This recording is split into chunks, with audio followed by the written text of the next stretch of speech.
आज अंतर्राष्ट्रीय दिव्यांग दिवस के अवसर पर दिव्यांगजनों के सशक्तिकरण के लिए आयोजित इस राष्ट्रीय पुरस्कार वितरण समारोह में उपस्थित केंद्रीय सामाजिक न्याय और अधिकारिता मंत्री डॉक्टर वीरेंद्र कुमार जी, राज्य मंत्री श्री रामदास अठावले जी, श्री ए नारायण स्वामी जी और सुश्री प्रतिमा भौमिक जी, गणमान्य अतिथियों, देवियों और स्वजनों, आज का ये दिन पूरे विश्व के दिव्यांगजनों के साथ साथ समस्त विश्व समुदाय के लिए बहुत महत्वपूर्ण है।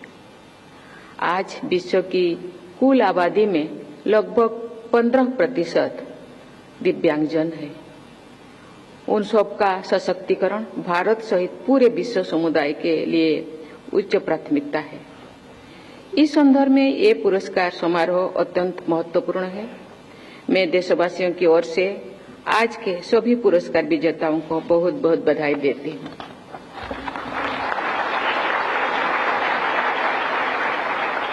ये राष्ट्रीय पुरस्कार दिव्यांगजनों के सशक्तिकरण का सराहनीय माध्यम है। दिव्यांगजनों से जुड़े व्यक्तिगत और संस्थागत उपलब्धियों को मान्यता प्रदान करने और पुरस्कृत करने से सबका उत्साहवर्धन होता है। इस समारोह के आयोजन के लिए मैं सामाजिक न्याय और अधिकारिता मंत्री डॉक्टर वीरेंद्र कुमार जी और उनकी पूरी टीम की सराहना करती हूँ। मुझे दिए गए आमंत्रण पत्र में ये लिखा गया है था कि इस राष्ट्रीय पुरस्कार समारोह में मेरी उपस्थिति से दिव्यांगजनों का मनोबल बढ़ता है और उन्हें प्रेरणा मिलता है।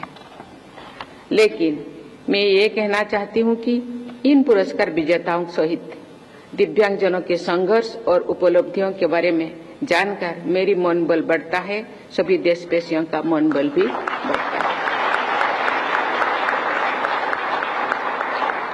सबके लिए प्रेरणा स्वरूप सभी पूर्व और वर्तमान पुरस्कार विजेताओं तथा अन्य दिव्यांगजनों को मैं विशेष बधाई देती हूँ तथा उनके अदम्य सकारात्मक भाव को नमन करती हूँ।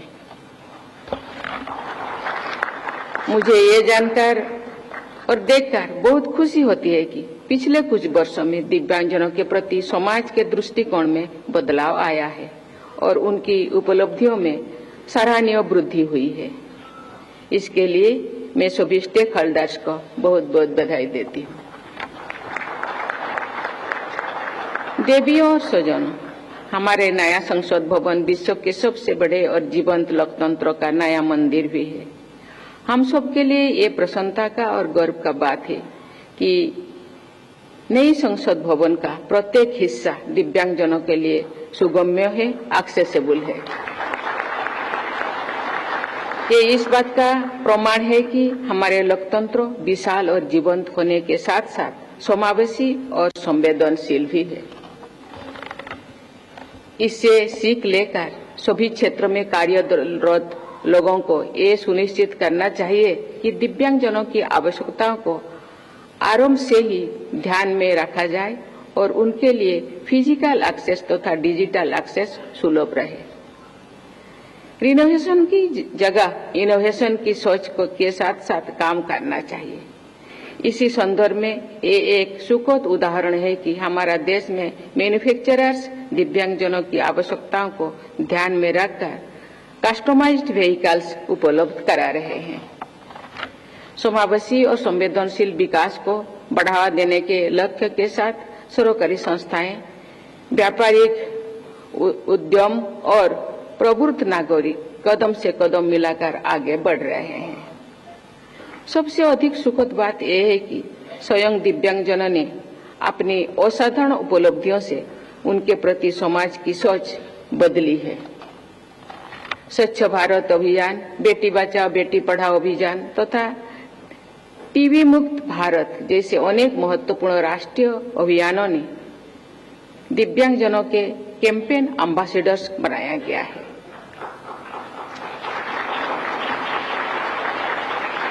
निर्वाचन आयोग द्वारा भी दिव्यांगजनों को ब्रांड एम्बेसडर्स बनाया गया है।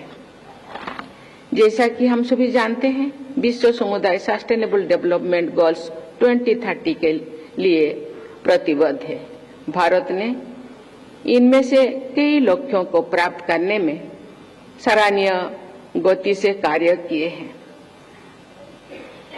गरीबी को दूर करने, स्वास्थ्य और कल्याण, अच्छी शिक्षा, जेंडर इक्वालिटी, स्वच्छता एवं पेयजल आदि से जुड़े सस्टेनेबल डेवलपमेंट गोल्स को प्राप्त करने में दिव्यांगजनों के सशक्तिकरण को विशेष बल मिलता है। मुझे इस बात की प्रसन्नता है कि हमारे देश ने इन लक्ष्यों को उच्च प्राथमिकता दी है और उन लक्ष्यों को प्राप्त करने की दिशा में निरंतर आगे बढ़ रहा है। ऐसे प्रयासों से इंक्लूसिव इकोसिस्टम का निर्माण होता है तथा दिव्यांगजन सहित विशेष सहायता योग्य सभी वर्गों को अपने अवसर और अधिकार प्राप्त होते हैं। शायद इसलिए इस वर्ष के अंतर्राष्ट्रीय दिव्यांगजन दिवस की थीम है united in action to rescue and achieve the SDGs for with and by persons with disabilities. देवियों और स्वजनों, अनेक चुनौतियों को पार करते हुए उपलब्ध सुविधाओं का समुचित उपयोग करते हुए अपने अदम्य विजय भावना के बल पर भारत के दिव्यांग खिलाड़ियों ने इसी वर्ष एक नया इतिहास रचा है। उन्होंने एशियन पैरा गेम्स में 111 पदक जीतकर भारत की शान बढ़ाई है।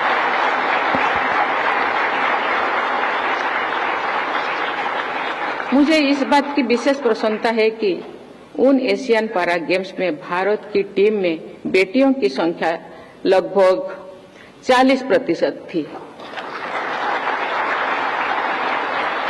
और पदक विजेताओं में भी लगभग 40% बेटियां ही थी। अवसर मिलने पर हमारी बेटियां हर क्षेत्र में शानदार प्रदर्शन करती है। दिव्यांगता से प्रभावित सभी खिलाड़ियों सहित बेटियों के प्रदर्शन में निरंतर उल्लेखनीय प्रगति हो रही है। इसके पीछे पद्मश्री तथा खेल रत्न से सम्मानित डॉक्टर दीपा मलिक तथा सुश्री अबनी लेखरा जैसी असाधारण महिला खिलाड़ियों ने प्रेरक भूमिका निभाई है। दिव्यांगता से प्रभावित ऐसे महान महिला खिलाड़ियों की परंपरा को आगे बढ़ाते हुए भारत की बेटी शीतल देवी ने अद्भुत इतिहास रचा है।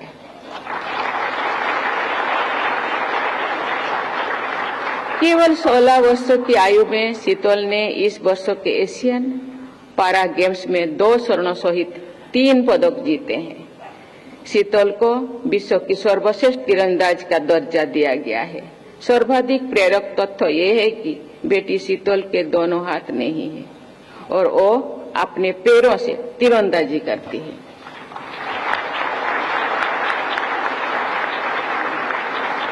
आज के पुरस्कार विजेताओं सहित विभिन्न क्षेत्रों में उपलब्धियां प्राप्त करने वाले सभी दिव्यांगजनों से मैं अपेक्षा करती हूं कि वे अन्य दिव्यांगजनों की यथाशक्ति सहायता अवश्य करें। दिव्यांगजनों द्वारा अन्य दिव्यांगजनों की सहायता करने के अनेक प्रेरक उदाहरण विद्यमान है।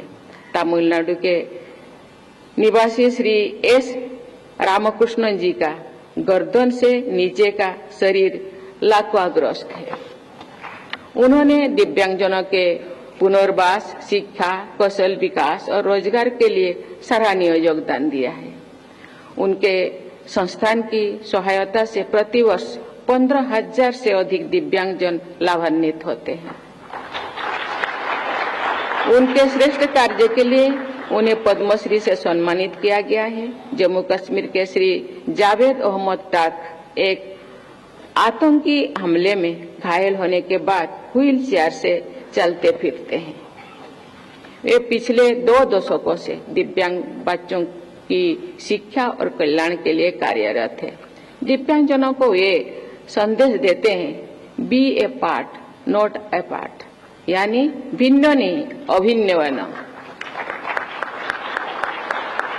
श्री जावेद टाक जी को भी पद्मश्री से सम्मानित किया गया है।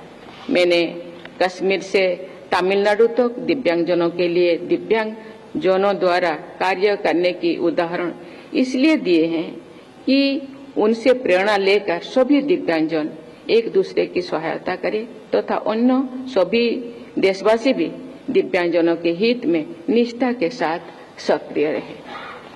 मुझे विश्वास है कि समुचित सुविधाओं, अवसरों और सशक्तिकरण के प्रयासों के बल पर हमारे देश में सभी दिव्यांगजनों का जीवन समतापूर्ण और गरिमापूर्ण होगा। इसी विश्वास के साथ मैं अपने वाणी को विराम देती हूँ। जय हिंद, जय भारत।